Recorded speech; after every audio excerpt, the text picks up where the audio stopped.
tebe, Hriste, volim, brojanice brojim, žarko želim biti u nedrima tvojim. I dok stalno grešim, a pakla se bojim, ja još više žudim za dobrima tvojim. U srci se, Hriste, ti u srce moje, iako sam grešan, ja sam srpče tvoje. Daj mene grle, mile ruke tvoje, jedine su želje grešne duše moje. Oprosti mi grehe, molitvom se bavim, samo tebe želim da u srce stavim. Bezuman sam mnogo, teške grehe pravim, al u srcu svome samo tebe slavim. Takvo mjesto je manastir Svete Trojice u Bijelim vodama kod Ljubovije. Tamo živi i moli se iguman manastira, otac Serafim. Tamo dolaze da se mole i uzrastaju i brojna njegova duhovna čeda, a oni koji su natovareni i bolesni svraćaju po riječi utjehe, vjere, ljubavi i nade. Ali da bi se ove riječi shvatile i osjetile u svim njihovim punoćama, potrebno je da se čovjek ocrkveni. Na tom putu od koristi mu može biti i knjiga Aleksandra Torika Ocrkovljenje. To mi dobro čini i želja je moja, grešan da dodirnem čista nedra tvoja. Otac Serafim, dobar dan, dobrodošli. Pomaže Bog, bolje vas našli. Vladimir Gvozdić, dobar dan, dobrodošli vi nama ovdje. Bolje vas našli, pomaže Bog. Nela, Branko, također. Dobar. Poštovanje, zaista. Oče, pre svega bih vas nešto zamolio. Volio bih kada biste nas blagoslovili ovdje, sve nas u studiju, našu televiziju i ovaj nas. Neka je blagosloven ovaj program i sve ovo što radimo da bude u slavu Boga. Dakle, morao sam to, ja sam želeo da nekako to učinim, ali nekako ste došli i niste slučajno došli. Ja u tu neku vrstu slučajnosti ne mogu da verujem i neću da verujem. Mislim da smo pravim razlogom ovdje smo se danas skupili. Nekako sam u vama prepoznao i kolegu. Tako svirati gitaru da kada sam krenuo noćas da je slušam, ja sam ostao, planirao sam recimo da će mi možda biti za pripremu u tom tehničkom smislu dosta biti recimo šta je znam, pola sata, sat, međutim do 3 ujutru sam ostao slušajući ono što radite i moram da kažem nije mi žao sa velikim uživanjem. Hvala vam zbog toga. Hvala vam zbog toga što imate poseban način na kojim se bavite duhovnošću i taj neki vaš prosvetiteljski rad. Sve te priče koje imate sa ljudima, sa narodom i pomažete im na sebi svojstven način. Čini mi se taj nekako način da je malo drugačiji, da je malo zbog...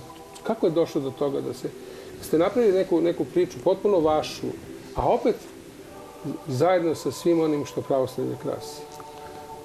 Pa ja sam u Americi rukopoložen, a u Americi čovjek mora da bude misionar. Znači, tako je jedna misionarska krv u meni, sam čuo od početka, a onda na takvo mjesto sam i došao i do sada ovaj naš manastir više deluje kao jedan duhovni centar i misionarski centar. Pričamo o manastiru Svete Trojice u Bijelim vodama kod Ljubovije. Kod Ljubovije, tako je. Gledao sam i to mjesto, vidjet ćemo, upoznat ćemo naše gledalce, one koji nisu tamo mogli da budu, bar za sada, i pokazat ćemo kako to sve izgleda, naravno da ćemo to da pokažemo, a odmah sada da se obratim i gospodinu Vladimiru Gvozdiću, je li tako? Vi ste predsjednik udruženja Flavijan. Recite mi, ovako, ispričajte nam u stvari, Flavijan je ime junaka, je tako, iz knjige. Kako je došlo uopšte do ideje da se osnuje jedno udruženje koje se zove Flavijan? I kakav je vaš zadatak? Pa ideja Flavijan, znači sam taj glavni lik, odnosno to ime jednog glavnog lika, sveštenika iz ovih romana, koji je idealan sveštenik i propoveda pravoslavlje koje se vrlo lako, odnosno vrlo lako primenjuje. Odnosno, najveća je korist kad se primenjuje na taj način. Ideja je potekla od pisca knjige koji, pišući taj svoj roman, odnosno on je sveštenoslужitelj i nailazeći na sve probleme koje je imao u svojoj praksi, rešio da napravi tu knjigu, odnosno uvod u duhovni život. I kroz tu knjigu i te romane on u stvari sasvim običnom i neocrkovljenom čoveku pokazuje svu lepotu duhovnog života. Mada postoji ta knjiga posebno ocrkovljenje, je li tako? Ocrkovljenje je uvod u crkveni život. Znači, kad čovek, potpuni neznanac, uđe u crkvu, govorimo šta je to hram, šta je sveštenik, kakva je razlika u odeždama, šta su svete tajne, sveta tajna krštenja. Znači, uvodi čoveka postepeno u terminologiju pravoslavne crkve. Kad takav čovjek spozna sve termine, on ima potrebu da počne da živi duhovnim životom, a tu onda dolaze do izražaja ove druge knjige. Znači, Flavijan život se nastavlja. To je trilogija. Dobro, bit će još naravno priča o tome. Ja bih sad voleo da se prvo upoznamo sa manastirom. Postoji jedan kratak, ajde da kažem uslovno rečeno, to je popularno danas da se kaže spot, promo spot. Ja molim režim broj 1.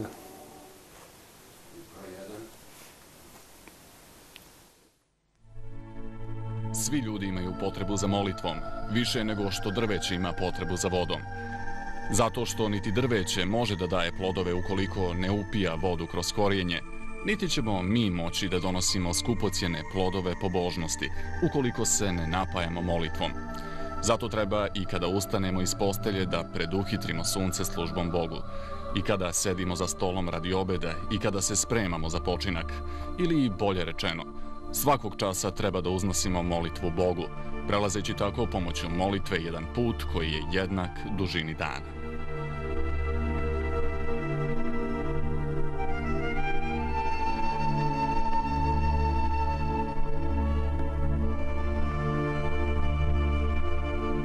Manastir Svete Trojice nalazi se pod brdom Nemić, selo pod Nemić, Bela Voda. Do manastira se dolazi iz centra Ljubovije u pravcu Užica. Manastir je podigao ktitor Karađorđe Ristanović iz Iriga uz blagoslov episkopa Šabačkog gospodina Lavrentija. Ristanović je prvo na temeljima stare porodične kuće podigao novu, a zatim je 2003. godine podigao crkvu da bi 2005. napravio i konak. Manastir posjeduje pokrov sa moštiju Svete Petke koji su dobili na dar od njegove svetosti sadašnjeg rumunskog patrijarha Danijela, tada mitropolita Moldavskog.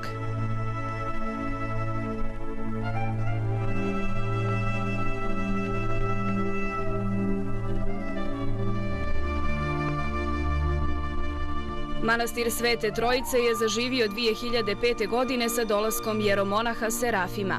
Od tada se održavaju redovna bogosluženja. Iako potpuno nepoznat, manastir već ima svoje posjetioce koji pređu i po 200-300 km da bi prisustvovali službama i razgovarali sa duhovnikom. Manastir ima izuzetno lijep položaj sa predivnim pogledom na Drinu i Bosanske planine, neobičan čist vazduh i kvalitetnu izvorsku vodu po kojoj je selo dobilo ime. Dakle, ovdje dolaze ljudi sa svih strana da se pomole Bogu i vide nedirnute prirodne ljepote. Ovo je jedna oaza mira, duhovnosti i prelijepe prirode, složili su se svi koji su osjetili blagostanje ovih predjela. Ali molitva je ono što pokreće sve vjernike, jer molitva je voda živa kojom duša gasi žeđ. Duša gasi molitvom žeđ, o tome ćemo sada da pričamo, a mi ćemo sada malo još ovu kafu da ponudimo i našem drugom gostu. Otac je već dobio malo kafe, pa ćemo malo da dolivamo. Ups. Molitva. Ajmo, lepo smo čuli jedan lep šlagvor za tu priču. Koliko je molitva važna. I ima ono što je meni posebno interesantno. Vi ste jednom trenutku rekli nešto što je mene, moram da kažem, malo i začupno. Rekli ste, čovjek ne treba ni u čemu da preteruje, pa ni u molitvu.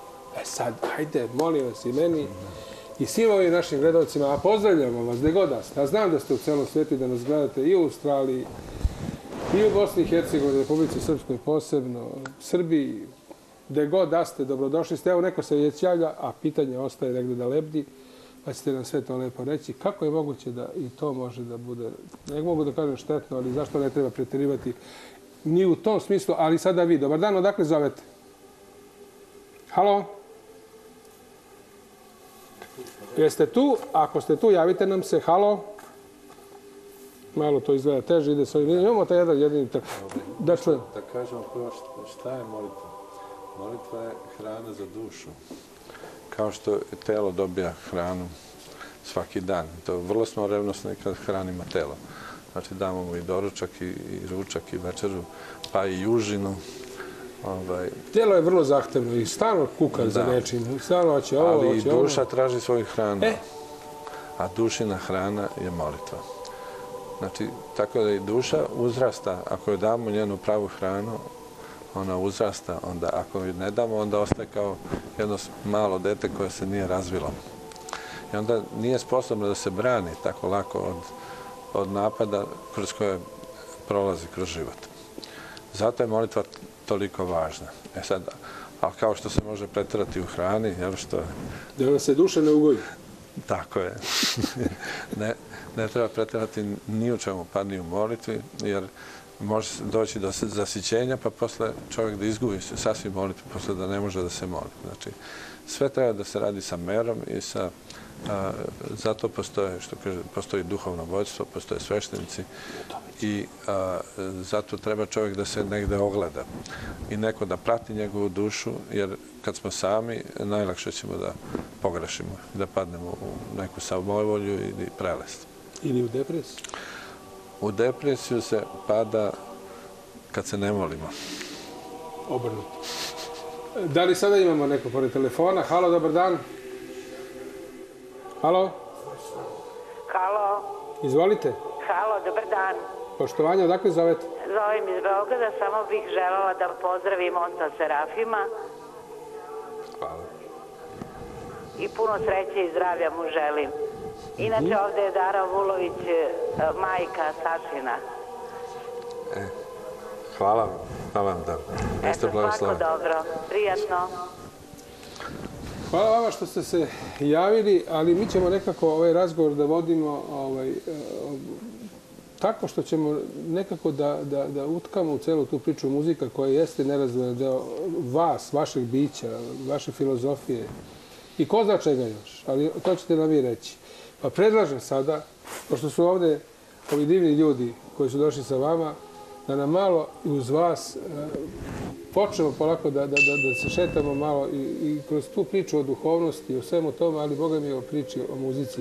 I ja pre nego što budete nešto uzeli tu gitaru i malo vam zavidim što ćete sad vi da svirate, što ću ja morati da gledam, ali ću moći da slušam, pa će mi to zato biti divno. Može da bude i obrnuta situacija. Može, ali sad ćemo ovako, verujte mi, bilo je tu momenta kad sam se ja tu nešto malo latio gitare, ali nije to sada moj zadatak. Moj zadatak je sad da vas pitam pre svega kako je došlo do toga da se tako zbližite sa tim instrumentom koji je zaista plemenit i dajete divne zvuke ako čovjek to pravilno koristi. Ima i onih koji to stave neke magnete pa krenu da to sve nekako deformišu, pa to je neka druga priča. Ali ova priča je drugačija. Ja sam gitaru prvo dobio kad sam imao 10 godina. Isto, jer mi verujete. Za odličan uspeh u 6. razredu gitara, moja želja je bila šta hoćeš? Gitara. I dobio sam gitaru. Ja u 4. Svaka čast.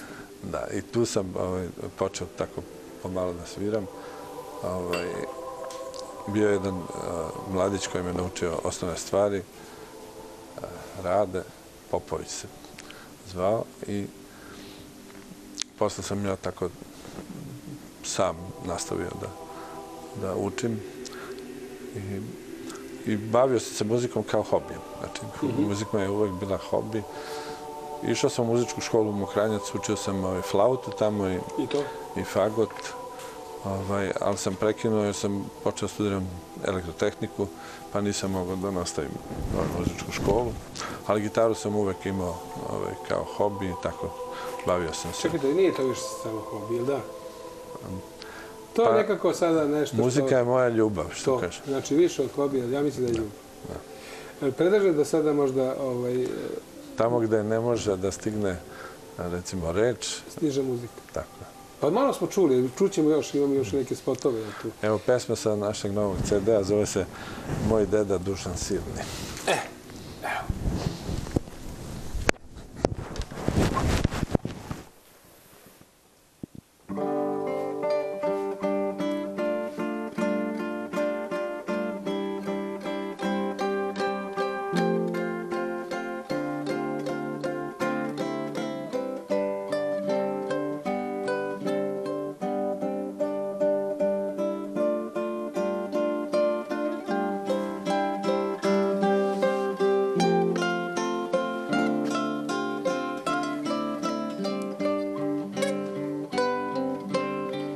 Da se opiše baš se ne da, zaslužio moje deda, a i ovo da spomene, ratova na jedrene.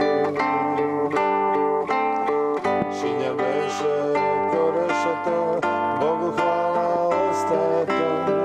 Šinjel Bušan behu jači, poginula 3 su brata.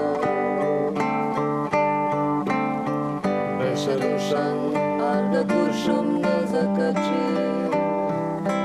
Turke sruši, bitku vodi i Kosovo slobodi. Kolubarsku bitku prođe kao nekad Karađorđe, a i Dunav pređe dalje, sve za njega Bejhutrica. Svotaše ga neke žice, zarobljenih Subotice, morao je robovati, al se posle kući vrati.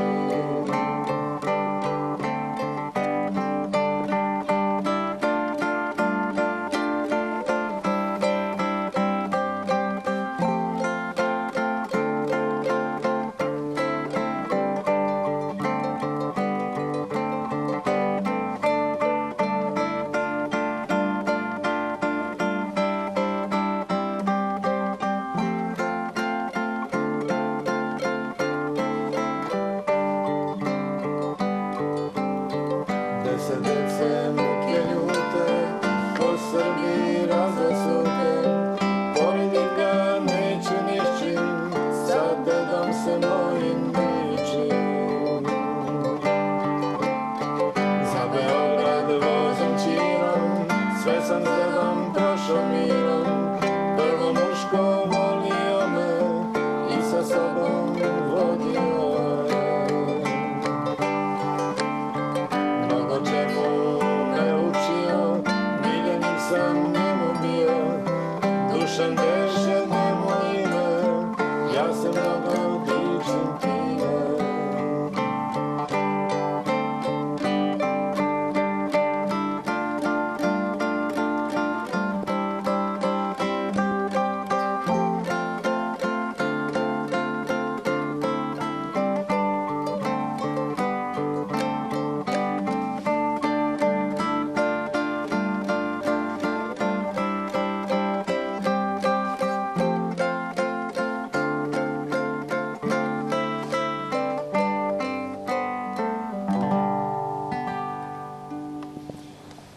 Pa šta sad da kažem? Hvala vam. No, biće toga, nadam se, još u ovoj emisiji i nadam se da ovo neće biti samo sad, pa ko zna kad, da ćete nam ponovo doći. Evo, sad ide priča koju zaista želim da nam ispričate i da nam objasnite značaj ispovesti. Ispovest, a onda i o tome ko može da bude duhovnik? Da li mogu baš svi da budu? Koliko je važan duhovnik u svakom životu? Evo u mom životu, u vašem životu. Pa sveta tajna ispovesti je veoma važna sveta tajna, bez koje praktično nema spasenja. Znači, svaki čovjek je grešan. Baš svaki? Svaki, da. Samo jedan je bio bezgrešan, a to je Gospod. Znači, Gospod kao Bogo čovjek, on je bio bezgrešan, a mi smo svi grešni. Znači, i naši se gresi, ako ih ne ispovedamo, ako se ne kajemo, skupljaju kao neki teret koji svaki čovjek nosi sa sobom. ako živimo bez duhovnog života, ako se ne ispovedamo, ako se ne kajemo, ako se ne pričešćujemo i tako dalje, onda taj teret postaje sve veći i veći tokom života. Zato toliko sad ima depresije. Znači, zato što pritisne čovjeka onda taj teret i čovjek izgubi snagu i onda jednostavno ne može da se bori protiv zla. Kako čovjek zna da je grešio? Kako zna da je potpuno se ispovedio? Da bi se ispovedio treba da ima neke grehe, tako? A možda čovjek kaže, pa radim ceo dan, trčim na posao, vraćam se kući, brine se o toj deci, o toj ženi, o ljudima, o komšijama, o rođacima, pa onda, gde sam ja to pogrešio? Da li je potrebno da se ja ispovedim? Šta vi kažete? Pa... Pričamo o takvom čovjeku. Da. Gospod nam je to napisao u srcima. Znači, i tako je rekao, u svakom srcu napisao Gospod zakon svoj. Znači, čim mi nešto radimo protiv zakona, mi osjećamo hladnoću, neku neprijatnost, sami osjetimo. A ako činimo dobro, onda osjetimo radost. Znači, dao nam je Gospod to da imamo to osjećanje. Međutim, kad čovjek se prepusti grešnom životu, onda se njegovo srce okameni i onda on prestane više da obraća pažnju na to. Neko nam se javlja, oče, da vidimo ko. Dobar dan, izvolite. Dobar dan. Poštovanje. Zovem iz Republike Srpske, iz Prijedora. Iz Prijedora, pozdravljam naše goste i zamolila vas. Vidim da ima puno knjiga, imam unuka koji divno pjeva te crkvene pjesme, a studira dramske umjetnosti inače, pa bi zamolila ako ima nešto ovako uz gitaru, kako on se s tim bavi i za svoju dušu pjeva. Može tu je gospodin Vladimir, će da nam malo pomogne oko toga. Vlado? CD-8 da poklonimo, imamo odštampane i note. Znači, sve ove pesme koje pevamo, imamo odštampane knjižice sa notama i akordima. Baš za mlade. Zato smo to počeli da radimo. Znači, da imaju mladi jednu alternativu, da imaju nešto drugo. Pesme u kojima će se pominjati naši duhovnici, naši svetitelji, blaženo počevši patrijarh Pavle. Znači, i mnogi starci i duhovnici koji su živjeli u poslednjih 40 godina. To je zahvaljujući monaškoj brojanici, našem ocu Simonu, koji je sve to zabeležio i koji je napravio ove divne pesme i blagoslovio nas da to ovako i započnemo da radimo. Jeste tu još uvijek? Halo? Molim. Pa eto, čuli ste... Dajte nam adresu, mi ćemo vam poslati i CD-ove i ove note. I drago nam je ideja da u svakom mjestu imamo po neko srpče koje će s nama moći da peva kad dođemo.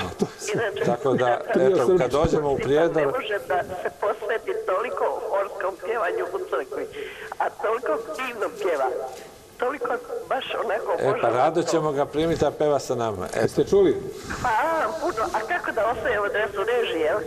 Evo sad možete režije naše dostaviti, pa će posle ovog programa otac dobiti, je tako, Vlada, isto adresu, pa će vam poslati. Mi smo poneli knjige da podelimo. Mi smo poneli, evo kažete vi, poneli smo knjige, to jest vi ste poneli knjige. Poneli smo knjige da podelimo, znači gledalcima koji gledaju ovu emisiju, bez obzira gde su, potrudit ćemo se da dospe do njih knjiga. Znači 5 knjiga Flavijan prvi deo i 5 knjiga, najnovije knjige koje smo preveli od oca Aleksandra Torika, Dimka. Ajmo malo sada da iskoristimo priliku da popričamo malo o autoru trilogije Flavijan i da nam malo kažete, svaka knjiga priča, ima svoju priču, tako? Pa da nam malo pojasnite, da malo uvedete ove naše gledalce i da znaju o čemu se radi. Nećemo im sve prepričavati, neka nabave knjige, dobit će knjigu, neki će da nabave, ali u svakom slučaju 3 dela. 3 dela, uvod u duhovni život. Pitali ste malo pre oca o ispovesti. Jesam, naravno, to se utkano u prvi deo, ili tako? Pa, to je vodič, bukvalno, da znamo da li smo pogrešili. Znači, autor nam govori bez neke preterane ljutnje na njega da smo grešni i da smo pogrešili i gde smo pogrešili, ali nam odmah i daje lek kako da tu svoju grešku ispravimo, odnosno šta da radimo kad otkrijemo da smo pogrešili. I kod koga treba da idemo i kako da znamo da li je to pravi čovjek kod koga smo došli i šta da radimo, šta da tražimo od tog sveštenika. Jer u svom ovom nemanju vremena pričali se o tome, ide se na posao i sve ostalo. Pa sve tako. Ideja udruženja Flavijani jeste da promoviše ove knjige koje se čitaju u jednom dahu i da motivišemo naše čitaoce da zastanu malo na tim knjigama. Samo malo, znači sat vremena, jedan dan u životu i da primene to što je u njima. I posle toga udruženje nema šta više da radi. Oni će sami početi da, kada otkriju lepotu tog pravoslavnog načina života, odnosno tog života po evanđelju, mi nemamo više šta da radimo. Oni će sami početi da, bit će samostalni u stvari u napredovanju u duhovnom životu. Sjajno. Ja bih sad volao da naša režija nam pusti broj 4. Vas troje, ali je ovo meni predivno u jednom ambijentu crkve. Da, to je crkva u Minsku. Tako je, uživo iz crkve. Da vidimo kako je to izgledalo zaista dirljivo. Meni je to prepuno emocija, prepuno predivne muzike i jedna misija je tu urađena. Vi ste rekli sami da ste misionar. Da vidimo, da pogledamo, da poslušamo. 4.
Ja mislim da svi mi zajedno aplaudiramo u ovom trenutku. Ovo je bila jedna ad hoc igra režija. Hvala režiji i našem dragom Nuši i svima ovde koji na neki način kreiraju ovaj program. Vidite kako, nekako se samo se nekako postavlja i to zovemo režija, ali ovo je nekako malo više od režije. Pretopili smo ono što se događalo tamo u ovo što se sad događa ovde. Hvala vam na tome. A sad da čujemo malo tu priču, ono što smo na početku gledali.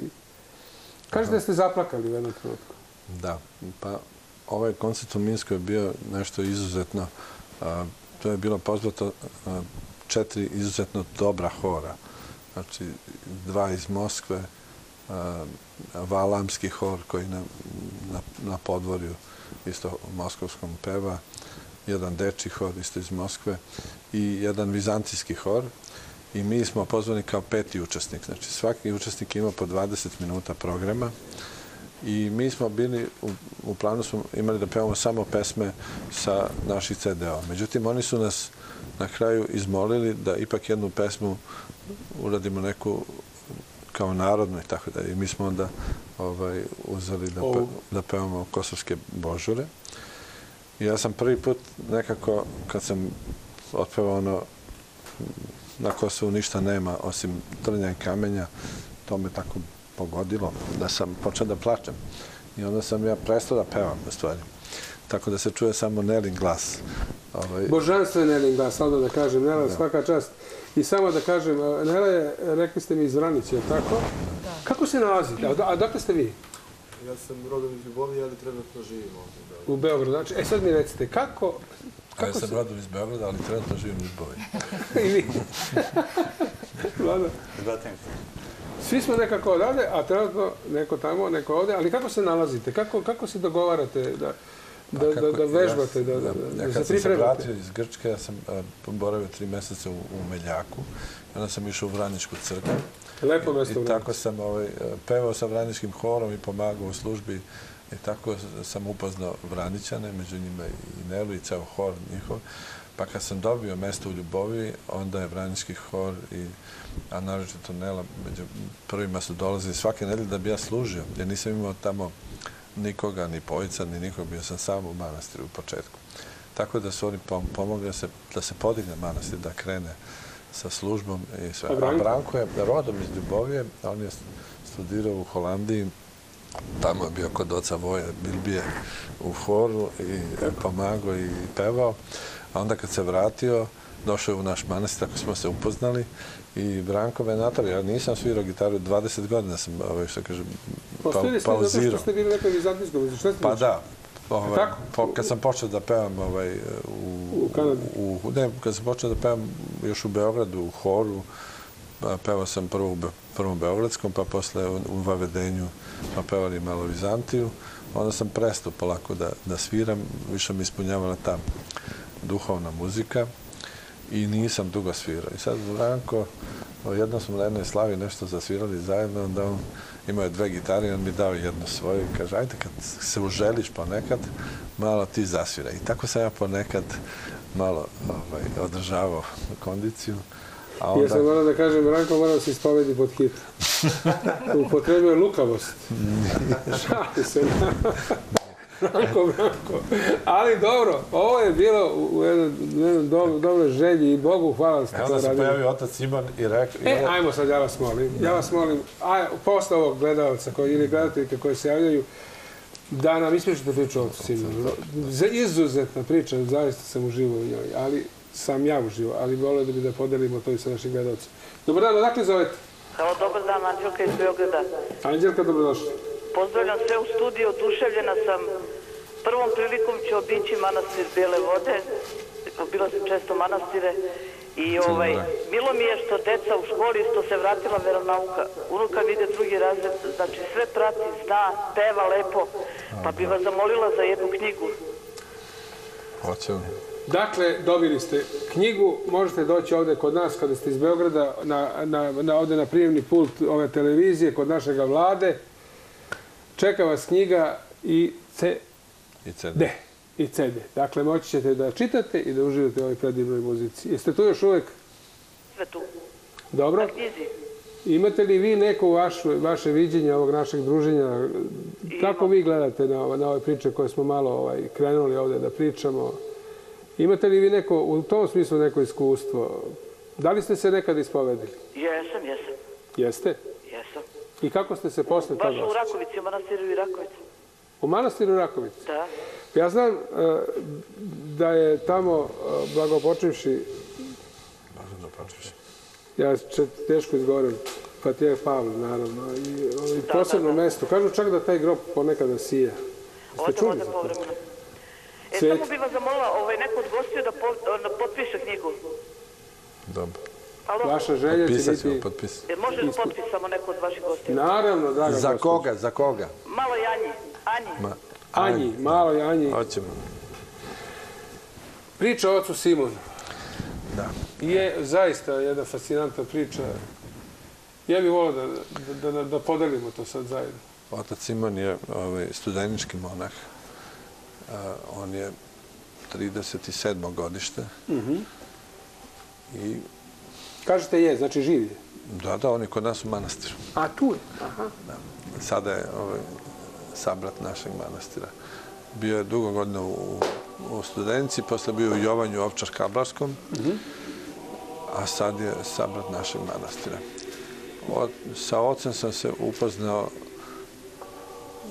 1992. godine na stanici autobuskoj u Beogradu. A krenuli ste gde? A krenuli smo kod oca Tadeja. Tadeja, bravo, to je priča.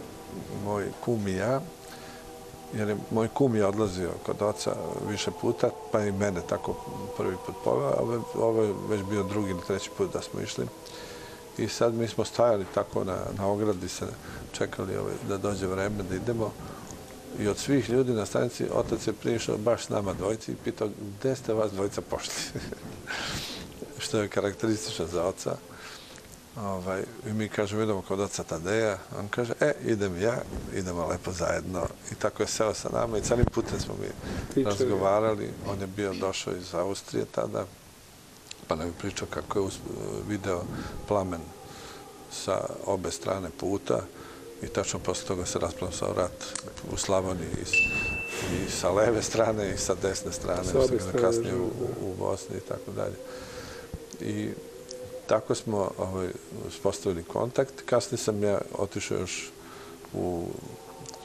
išao sam službeno u Raškoj, sam radio u Mihajlu Pupinu, institutu na Zvezdari, pa smo neke metal detektore tamo montirali u Raškoj, u Rudniku, i onda smo obično spavali u Studenici i tako sam ga video još par puta i ja sam posle otišao za Kanadu. Dugo se niste? Nismo se videli 20 i nekoliko godina. Onda došla jedna sestra iz Jovanja jedan dan da pita za neke knjige, da radimo neke knjige zajedno, da štampa naš manastir i onda sam ja pitao koga ima u manastiru, on kaže imaju dva monaha iz Studenice, pitan kako se zovu, kaže jedan je Simon, jedan koliko ima godina, ona kaže, ja kažem dobro pozdravite ga, rekao ako se seti, pre 20 nešto godina smo putovali zajedno, rekao, kod oca Tadeja u Vitovnicu. Jer sam mislio da on to verovatno zaboravi. Međutim, sutra dan se pojavlja otac Simon u našem manastiru. Da vidi ko je. Da. On je odmah došao i doneo pregrš papira punih pesama. I tako to krenuo. I tako je krenula priča o Monaškoj Bojanici. Tako smo počeli da razmatramo kako to sad. A sam još onaj kontakt, kada ste došli do premudrog oca Tadeja, šta vam je rekao? Znam da je odgovorio na neka pitanja da mu niko, je li tako? Je to bilo zaista fascinantno iskustvo? Da, pa obično su svi dolazili da ga pitamo razna pitanja, a onda on često u priči tako svima odgovarao na ta pitanja. Znači, što se često dešava kod duhovnika. Tako, naročito posle službe. To mi zovemo sveštenička blagodat. Znači, ne znamo zašto pričamo određenu priču, ali mnogi se nađu, što kaže, u toj priči. Tako je on meni odgovorio na sva pitanja prema što sam ga pitao. A kad sam ga pitao da bude moj duhovnik, on kaže, gde si mene našao? Ja sam za starog vožđa. Kako on može biti, ali dobro. Sada vi, dobar dan, izvolite. Odakle zovete? Halo? Malo nam zuje ovaj telefon, ali da čujemo odakle zovete. Da li ste tu? Pa dobro, ako niste tu, ajmo sada da iskoristimo priliku. Vidite, ovo sokoćelo, ja njega ne volim, zovem ga Sebastian, jer stalno ubrzava vreme, sad se nešto smo ga operisali u ovoj pauzi, pa sve radi bolje, ali hajte da nam poklonite trio Srpče, je li tako? Još jednu pesmu. Bar još jednu. Ovo je samo stariji deo trija. Ima podlodak, šta? Evo vidite, ovo su naši članovi, glavni. Samo što oni su sad u školi i tako dalje. Ali oni ne mogu da dođu sad, ali jednog dana ćemo da se dogovorimo pa da dođe i podlodak. Ne znam da li može ovo možda da se vidi, to su deca u pitanju, evo, krenite vi sa muzikom, mi ćemo da vidimo, evo vidimo ovdje. Veselje starog Beograda zbog Ave Justina. To je pesma sa prvog našeg CD-a.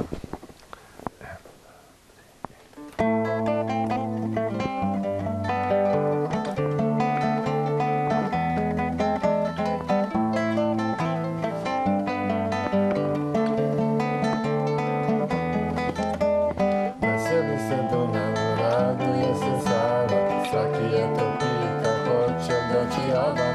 Po prazniku tako i preko nedelje, za njeg pita svakom, svima iste želje. Kad nastade tajac, zavesa se diže, radost duha svetog, Ava Justin stiže. Zatrese se Avala, živi oda niže, Sava teče nazad do Zagreba sniže. Kada poče Ava, srpski zlatosti, Bože svete reči iz njegovih usti. Ne ljuti se na nas, sveti zlatousti, on pomaže danas, ko da vidi usti. Blagodatne dare, Božje energije, za mlade i stare, svak će da dobije. Radosni narod, molitva se začu, u duhu veseli, a neki i plaču. Svaka duša umivena duhom svetim, nahranjena, raduju se duhom, sada s Bogom tugom. Kući neće poći, svaki rado pita, kad će Ava doći, da duša ne skida.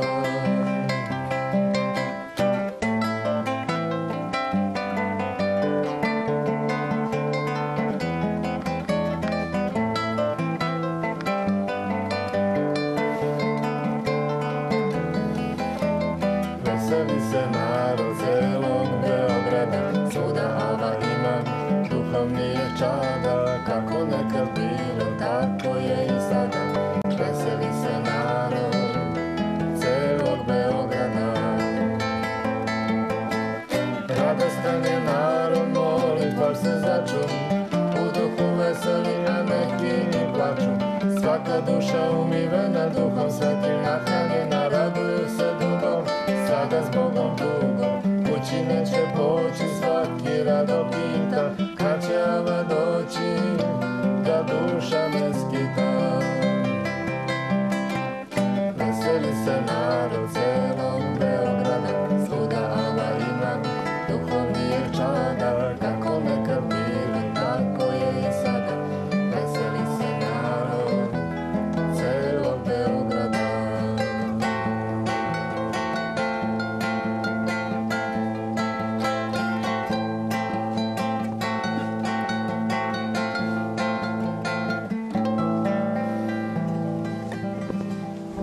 I ti je časko gitaru.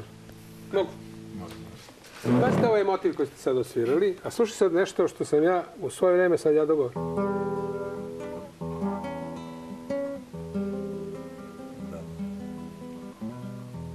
Ja sad ne mogu gitaru. Šta kažete? Ovo je samo bilo u A-molu, ovo u E-molu. Ovo, bravo, ali sličan, ili tako? Sličan riff i tako dalje. Samo da vam kažem koliko smo nekako u tom nekom viđenju i poimanju muzike na sličnim talasnim, ne kažem na istim, ali na sličnim talasnim dužinama. Hvala zbog toga, ja zaista sad vidim da ono što sam radio imalo nekog smisla. Hvala vam na tome.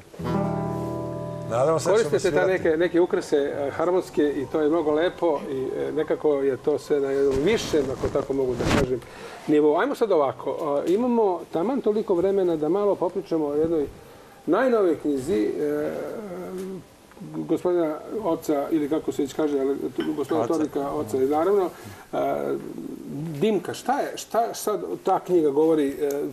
Vrlo je meni bila čudna ta postavka tog romana, ako tako mogu da kažem, ali vi ćete bolje reći to, Vlada. Otac je dobar, mnogo bolji govornik nego ja, ali vi samo malo tiho pričate, ako malo se samo malo pojačate da nas bolje čujemo, ali u svakom slučaju želim da čujem to. To je knjiga koju smo zadnjo preveli i s njom smo izašli na sajam knjiga sada u Beogradu koji je bio prošle godine u oktobru.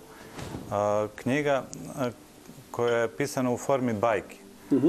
Otac Aleksandar preporučuje tu knjigu kao bajku za decu od 14 do 114 godina. Kao zabavi. Od 7 do 77, do 107. Znači za svako prijemčivo, to hoće. Jeste, ali kaže i ne preporučuje se odraslim osobama bilo kog uzrasta.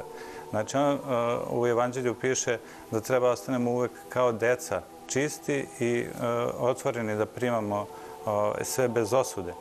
A kroz jednu ljubavnu priču gde se glavni junak u jednom momentu ostaje bez svesti, ide mu se kao duša razdvaja od tela, on provlači njegovu dušu kroz sve te, da kažemo, greške koje mi pravimo u životu. Znači, pokazuje nam tačno ona mesta gde se saplićemo gotovo svakodnevno, se saplićemo malte ne o isti kamen koji nam je tu. I govori nam isto kao i u Flavijanu, govori nam gde grešimo i kako to da otklonimo i šta da radimo. Samo što se ovde radnja dešava 2008. godine, mnogo blažim jezikom priča, mnogo razumljivijim za sve i zato je ta knjiga toliko prihvatljiva kao jedan vodič za napredovanje u tom nekom duhovnom životu. Vreme, promiče polako, mada ima teoretičara koji kažu da samo postoji sadašnje vreme, constant present time, a to je jedna filozofija koju ćemo možda jednom drugom prilikom. Želim da čujem vaše mišljenje u tom smislu. Ali sada vi, dobar dan. Ajmo kratko, samo minut ako možete.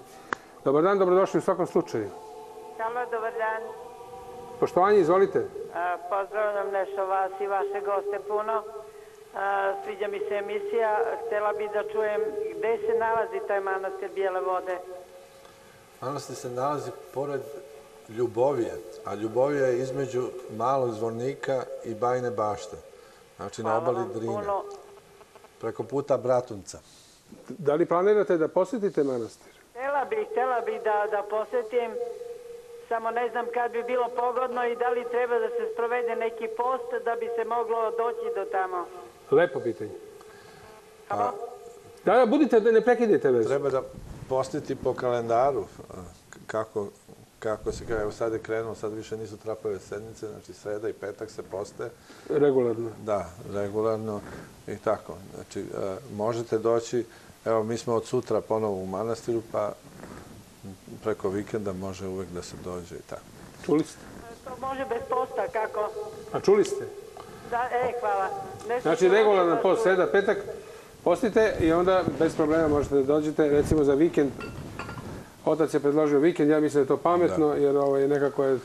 Ove ostale dane treba proveriti da li sam tu, jer nekad sam na putu i tako da. Kako mogu da okrenu, da pozovu neki broj? Da, naš broj manastira ili... Dakle, ja bih voleo da možda ovo današnje druženje završimo na onaj način kako smo i počeli. Ili imate još nešto? Pa evo vidite, sad ću da se pozdravim sa vama, jer neću da kvarim muziku, pa ćemo svirati sve tamo negde do 5 do 12, da simbolično zvuči 5 do 12, ali neka nam muzika pomogne da tih 5 do 12 nekako prevaziđemo, opštih 5 do 12. Hvala vam puno, Vlada, zaista puno vam Vlada. Sljedeći put ću malo više pričati s vama o Vraniću, o svemu tome. Čime se bavite? Ja radim u jednoj dobroj srpskoj kompaniji, ali da je ne reklamiramo. Nema veze, reći slobodno. Moj posao nema veze sa muzikom. Ali vi divno pevate, ima i tekako veze sa muzikom. Verujte mi na reč. Doktore, čuo sam da vas zovu doktor, hvala. Šala. Šala, ali možda stoji kako treba. Hoće, hvala puno, samo da kažem gospodinu Serafimu, ocu Serafimu, hvala puno što ste odvojili vreme i što ćete zaista i sada i ovu priliku da nam to. Za kraj pesma o Avi Kalistu, čuvanom ocu Kalistu, čudotvorcu, gde se pojavlja kao čudotvorac i iscelitelj. Tako se zove pesma Ava Kalist, čudotvorac i iscelitelj.